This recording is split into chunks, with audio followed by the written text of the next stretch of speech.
Breaking news on that condo explosion in Madison. A spokesperson for the Madison Fire Department says the leading hypothesis is that the explosion is traced to a propane source in the garage. This just came out within the last 40 minutes. Spokesperson Cynthia Schuster says they believe the explosion was not intentional. She says the investigation is not done yet. It's expected to continue for some time. Thank you for joining us. I'm Amber Noggle. And I'm Brandon Taylor. Tonight we have team coverage of the explosion's aftermath.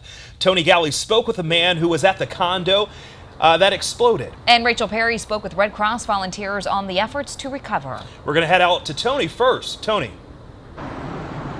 Brandon and Amber, the 67-year-old man was reserved in his brief remarks with me today. Loved ones are by his side as he is cared for at UW Hospital. And loved ones tell me this man is already a survivor of a stroke from a decade ago.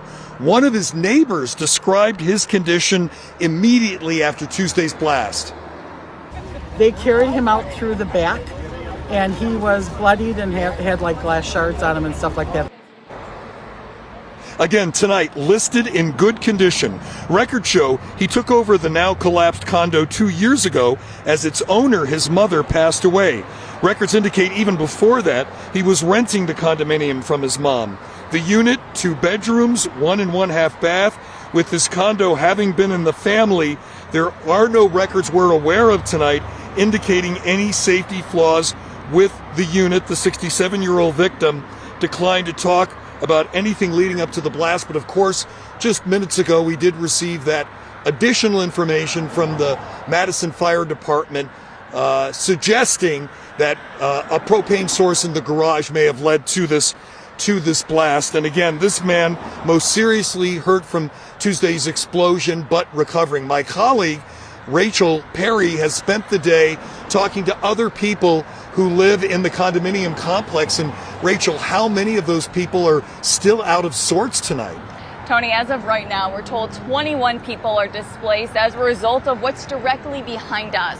Now, the Red Cross is working to help those people impacted, but it's unclear what can even be done. Almost exactly 24 hours after the explosion, condo owners here still can't return home.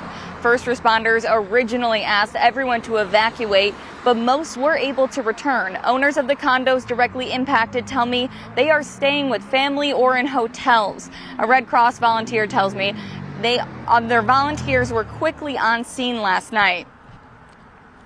I can tell you that as of right now, we're providing assistance to 6 adults from 5 different households in that complex. So typically, that sort of help we would make sure that they had a place to stay, temporary lodging, food, any sort of personal supplies that they need. He says they will provide resources for as long as they are needed. While fire officials say they do expect to open this area back up by tomorrow morning, it's unclear how long or if some of these condo owners will be able to safely return home or if the damage is just too bad. Like Tony mentioned, investigators are still working to find out what caused this, but believe it could have been a propane tank sourced in the garage. Live in Madison, Rachel Perry, 27 News.